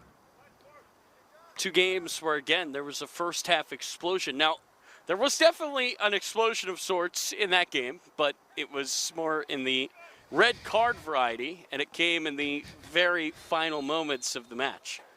But that's about par for the course when you have Toros and Dream going at it. Who was the other red card? I know it was Aaron Uribe. The second yellow. Aaron Uribe and Jan Maldonado. So one apiece, one for Dream, one for... Yep, Aaron Uribe had 2 yellow cards in 2 minutes in the 91st and 93rd, and then Maldonado with a shirt pull in the 97th minute, denial of what would have been a goal. The goalie was well off his line. Stolten trying to knock it forward. Header will be won by this Doradus back line. And could those two drop points come back to haunt Dream or Toros? We will certainly find out as things go on the rest of the way. There's 2 balls on the field. Interesting. Well, it's well dealt with by Doradus. Now they can capitalize. There's a man in the middle. Frimpong with the pace. Frimpong into the middle. And it is another goal for David Cole. Collins Frimpong the catalyst, David Frimpong the recipient, and that is Doradus at their best. Gotta love the dealing with 2 balls. I mean, I'll just say that could have been a play that ended up getting stopped. Instead, it was a play that kept rolling, and now Frimpong making all the pace down the line and a beautiful assist over to Cole. And by the way, it's worth noting, that was Frimpong who dealt with the second ball. So if he does not quickly react and kick that ball out of play, that play does not even happen. So Frimpong set himself up to set up the goal. It is a 3rd goal contribution tonight for Frimpong, who has just been playing out of this world football so far in the UPSL. And how about David Cole with that central run? He has the 2nd goal. And both times, I think he might buy Frimpong a steak dinner after tonight with the 2 services that he has found. I mean, I'm at the point where I want to give Frimpong a steak dinner for the entertainment that he's provided for all of us. This is some performance from number 11. And it's nothing new. I mean, we remember him last season. Here's that Juarez. Was just out of reach for Frimpong. Well, there's so many stars locally here in this league. And if you have a great season in the UPSL, I think that you kind of add your name to that list. And Collins Frimpong is somebody that you really have to put up with the DR Zumanas, with the Toshi Davises. This is a kid that can really make it happen. That will get played into the middle of the field. Over to the near side it goes, and Good hustle there to see that out by Barrick. So now if you're Moco, we've seen them overcome a 2-goal deficit, but you don't have that much time here. No, you're going to have to get going.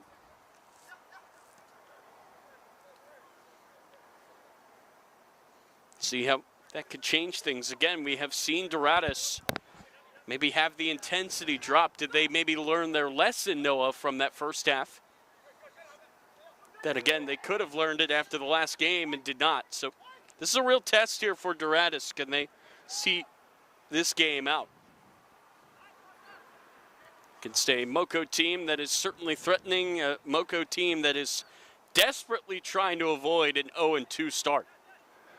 I'm so tempted to say what I'm thinking, but I don't want to jinx anyone. But I'm going to say it anyways because controversy sells. For me, at this point, it's hard to see Doradus losing. But now that I've said it, you know how this works.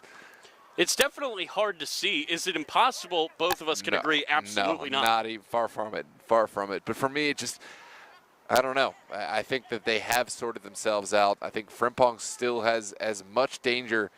Yeah, it feels like if they need a fifth, Frimpong could provide yet again. Yeah, I'm not even saying I don't think they'll concede again. An off-balance shot. That's awfully casual from El Said. And that's what you want to see from your goalkeeper. Oh, my goodness. If he's got the footwork to get there and do that, that's more seconds off the clock and even more effort that Moco have to put to get to the ball. Reminds me of the other night when we did the Summer Copa final and Rye McMillan had what I thought initially was a moment of madness, but you correctly pointed out it was entirely intentional when he casually let a ball drop. It was madness. He came up and confirmed it was intentional as well. Well, he let a ball go in the goal in the game before, so that just shows you the level. Oh, that's right. of madness that he plays with. And in both cases, it worked out. And he was, by the way, probably one of the players of the match in both matches. I totally forgot about that game. That's goalkeepers to the extreme. So many fun characters in all of these teams. Yins, I believe we will see them with some U.S. Open Cup. They could face a UPSL team, and they are certainly not afraid to do that. Yins will play anybody happily. We got a lot of fun teams ready to go. U.S. Open Cup, Doradus, Los Toros, Yins, GN Hawks, MSI, Bullies. And I'm blanking out on some, but I know we got more. It feels like the U.S. Open Cup might be really big for MSI in particular, Noah, because remember last year? Virginia Dream. They fell on the final hurdle against Virginia Dream. We were there. Yes. And now they're 0-2 in the UPSL, but a run into the U.S. Open Cup could salvage the fall for them. So I would not sleep on MSI. I think they might be as hungry as anybody in the U.S. Open. But here come Doradus again. It's Frimpong far side. Frimpong pushing. And what a save. Huerta denied him at the near post. And it was Milton Juarez's unselfish play to set up Everybody's Frimpong. Unselfish, though, yeah. on this offense. Anyone would have forgiven Milton Juarez for going at this himself, but he ended up using his teammate, and either one of them, I think, would have been equally dangerous. Here's an in-swinging ball. Just gets knocked away, falls to the edge of the box. Into the parking lot. Well, if you're new to soccer and you wonder why everybody loses their mind about volleys, that's why. Yeah. Because 90% of the time, that's what it looks like. Right. And but when you catch it clean, like Yusuke Ono did that glorious night for Ristosi, it is truly a thing of magic. Right. And the teams that end up getting scored on, and I had the pleasure of speaking to Lucas Mendez after he had nothing but the highest marks to say, and I've seen that a couple times from different teams. It's just, wow, good for you. That's not much that can be done to contest. That ball will go over to the far side. Sized up by El Said. Yeah, I love your point about MSI, and it extends to a whole bunch of teams. If your season is not where you want it to be, that can be what really does salvage things. You think about MSI's campaign in the UPSL. While it wasn't bad their U.S. Open Cup, knocking off Arlington, taking down Christos in a Yes. whopping, I think, 5-0 game or It was domination. yeah, and By the way, Christos is the best example of any local team about what the U.S. Open Cup can do. Remember, they got a home game against D.C. of the MLS United. yeah, first goal. I mean, they got the Scott Van Pelt ESPN special. That is what teams play for. I That was is not even close to being tapped into local footy when that happened, and even I remember vividly that match. same. I definitely remember seeing this and thinking, what is this? This looks cool, but yeah, I wasn't there yet. But that's what can happen if you get hot. An MSI, Bowleys, any of these teams could be in Christos' shoes. Yeah. Any of them. You pay that, what, $140 whatever dollar fee to enter the cup, and you have a chance to host a game like that. You have a chance to play in the biggest games that you will ever play.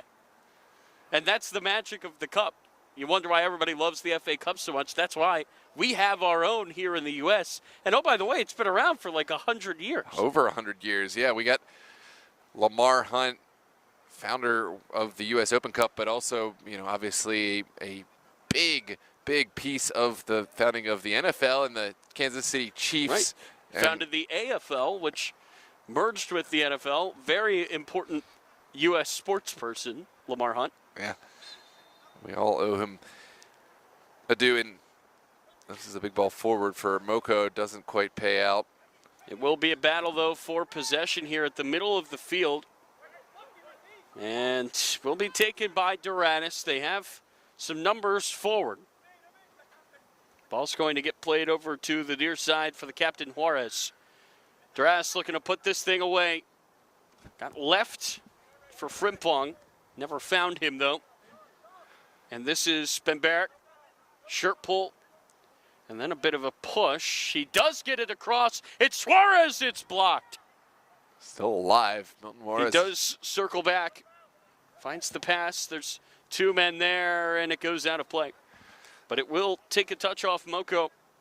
Again, Doradus are trying to close this match. Nobody picked up Juarez, but he let it bounce and lost the time. Yeah. Here's Juarez trying his best to save it. Still Juarez. Into the middle it goes. It gets knocked up into the air. It falls in the box, and just a chaotic sequence here. It's not cleared all the way. That was Pesmino who pulled it down. Off the bench, this is Ademi. In the middle of the field it goes. Now over to Ream. And Ream now with the mistake. Yeah, rare Into the mistake. middle it goes. And this could be a chance for Moco. It's Vargas. Misjudged it. Yeah, that's a poor end to what was a promising attack. And in the end, Doradus fortunate to not be punished for kind of a callous or careless play out of the back. We are fortunate here on Sunday night. We got some of the biggest names in DMV footy here in the chat. We got Ilyas Ibrahim, we got Austin Hyde, Tyler Reed, Abreu Ubeda, Freddie Javel, just to name a few. Abra, the legend of Los Toros. Luis, haven't seen you in the last season or two, but Luis is an absolute legend of the DMV. I have to say, speaking of Freddie Javel, he and the guys that were not playing brought quite the atmosphere I heard today. that was the most fun atmosphere I think I've ever heard from a broadcast. Just seemed like a place you want to be. Every team in this league that's tuning in tonight, take notes. Oh, what a ball to the back post. It got headed down by Israel, and it just went wide. And when I asked Freddie after the game, or I just mentioned, that's electric. You know, you want to have that at every match. He simply said, it makes it so much more fun, and I can't sum it up any better than that. Football's all about fun, and if you get the drums and you get the chants and you bring the passion, that just makes it that much better. I remember calling games at the University of Maryland with the crew behind the goals. That was a real circus. And it was a similar vibe today at the Toros Dream match. This is it just feels like we're on the ground floor of something. Hold that thought. Gets through. What a ball! Flag is up to deny Danny Jimenez a goal. Yeah, great ball. Just a step late. Oof. How about that pass, though? I know it doesn't count, Yeah. but wow. And Frimpong, I think he's just going to get some water. I think he's staying in the game. Yeah, not much left to play, but onwards we will play. Austin, you're wrong. Tyler is going to steal Pulse. We all know this. He's not going to Bridge. Get your trade rumors correct. What a fun community Yeah. this league has. Here's a good. It's going to be Bryant. If it stayed in, it was smart by El Sayed. He just saved a corner. Up down the line, and again, I can't say this enough. I feel like we're in on the ground floor of something special here in the DMV North Conference. This is crazy. Beautiful tackle. Now Moco taken down. No foul. Ball will get played over to the near side. Now pushing forward here are Moco. They will have a free kick. They do have time here, Noah, to find 2 goals.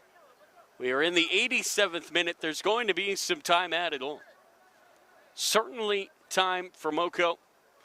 Doradus hoping to hang on for a perfect 2-0 start to join Bridge and Bowleys.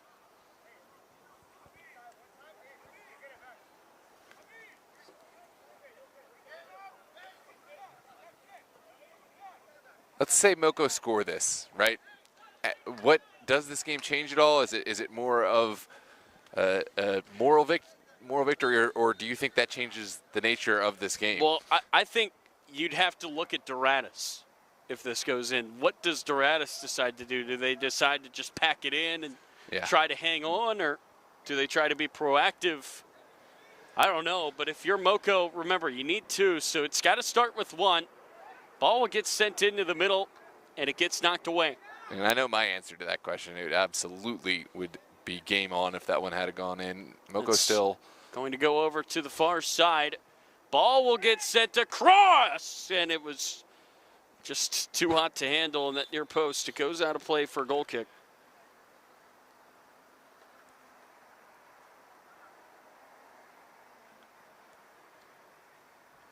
We're drawing to the final moments of this match. It feels like it's a game that no one wants to end, least of all Moco, but as it has played out, Doradus certainly deserve the lead that they currently hold on to. I realize what I need to do. I need to be standing back up on the bleachers because it's a different way to watch the game. Well, if you are enjoying the Sunday night soccer here tonight, remember, our match of the week next Sunday is an absolute banger. You can see Austin Hyde, who is active in the comment section, and his Bowleys going head-to-head with the with Virginia Dream, who have just been such a force. It's maybe the best in Maryland against maybe the best in Virginia, and it will be live here on DMV Sports Media. That will be our 3rd match of the week, and the first 2 really have delivered. We had Arlington and Doradus in week 1. That was a great game. Hold that thought. Jimenez trying to make it 5, trying to seal it, and he couldn't keep it down. Yeah, everything about Denny Jimenez's attack to this goal is dangerous. The final attack, perhaps a little overambitious, couldn't quite keep it down, but in the end, I think Doradus happy to just take more time off the clock. But again, to get back to the point, we had Doradus and Arlington. That was a 3-2 thriller in week 1. Today we had Dream and Toros beating the crap out of each other with some great goals sprinkled in there as well, as they always do. And again, that's next Sunday night at 7 p.m. Hopefully, Noah, you and I can be on the call for that one, as Jimenez is really buzzing the tower right now, trying to put this game to bed. But that should be a ton of fun. If you're here tonight, we hope that you join us for that one, because that should be one of the biggest games of the season, though, and it really does feel like as we were making the preliminary UPSL game of the week schedule, which will obviously change based on results, it feels like every week there really is at least one really great game.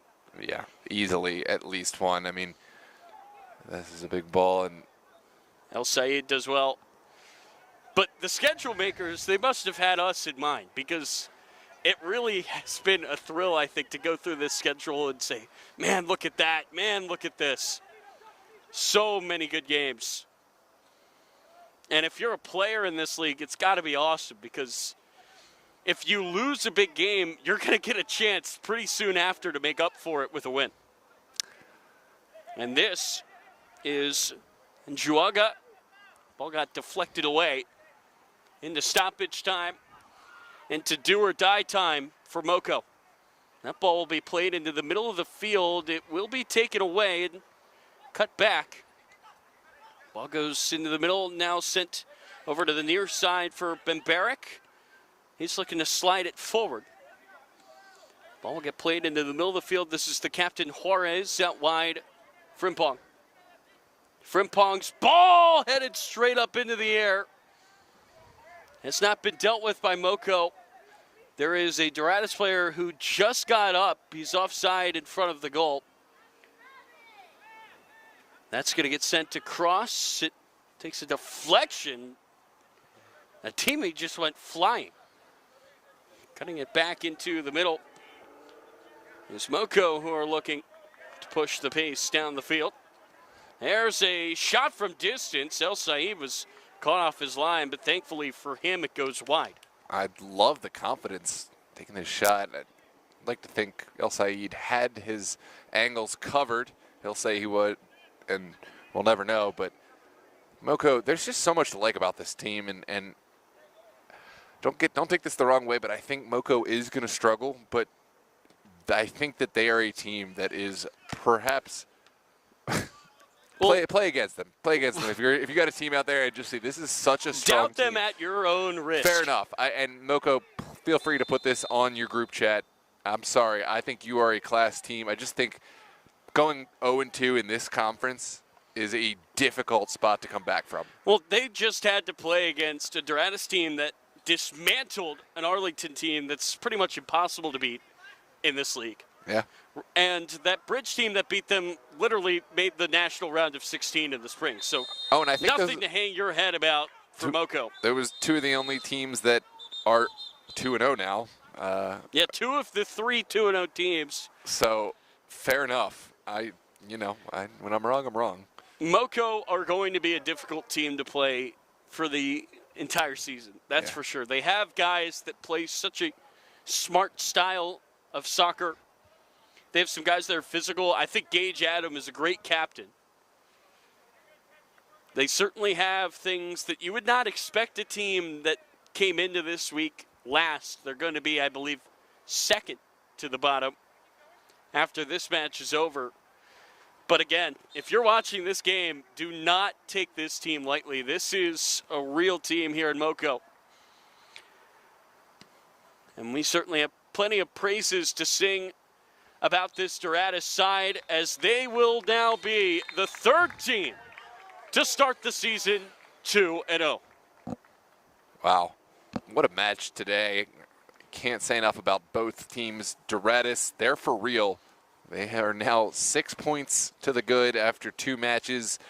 They are potentially looking at hanging on to contest with Bridge as the season goes on. Of course, there's plenty of teams that will be nipping at the heels, but right now, Doradus, consider the rest of the league, but don't stop anything that you're doing. I think this is really exciting to see because all the storylines that we expected are here, and then one that we haven't. Doradus. Well, Noah, before the game of the week in week 1, we talked about how there was an opportunity for both Doradus and Arlington to start the season 2-0 and really catapult themselves into contending status. Arlington could not make the most of the opportunity, but Doradus have, and now they are in the mix for a playoff spot here in the North Division of the DMV. And don't forget, soon enough, we're going to have Doradus, MSI, Bollies, Los Toros, Virginia Dream, all in U.S. Open Cup, in addition to Yins and Aegean Hawks.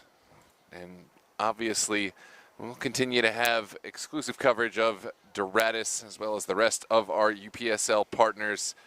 What a pleasure it has been sharing this Sunday night with all of you, our fans. Thank you to Donna Wallace on the camera, Tyler Lochte on the play-by-play. It's just been my pleasure, Noah Walker, to come and guest on the mic, and I'm so glad I got out to share this one with all of you.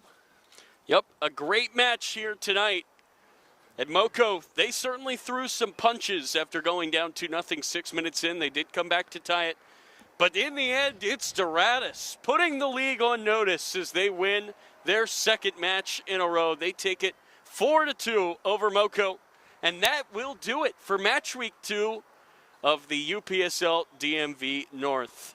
We will say so long. We will be back next Sunday night for the match of the week. It will be Bollies and Dream on 7 p.m. And we have plenty of other matches sprinkled throughout the weekend. We will see you then.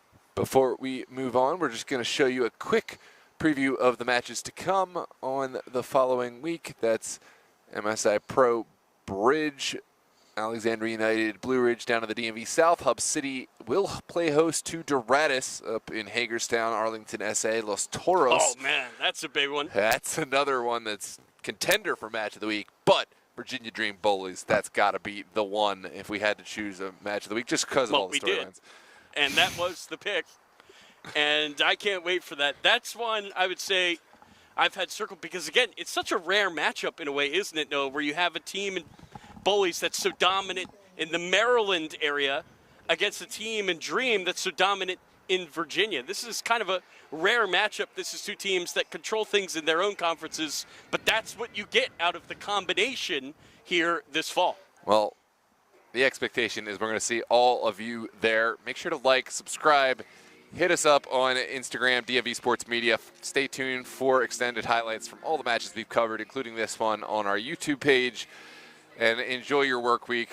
But if you don't enjoy it, just be ready. DMV Sports Media is coming back to lift you out of your sorrows next weekend.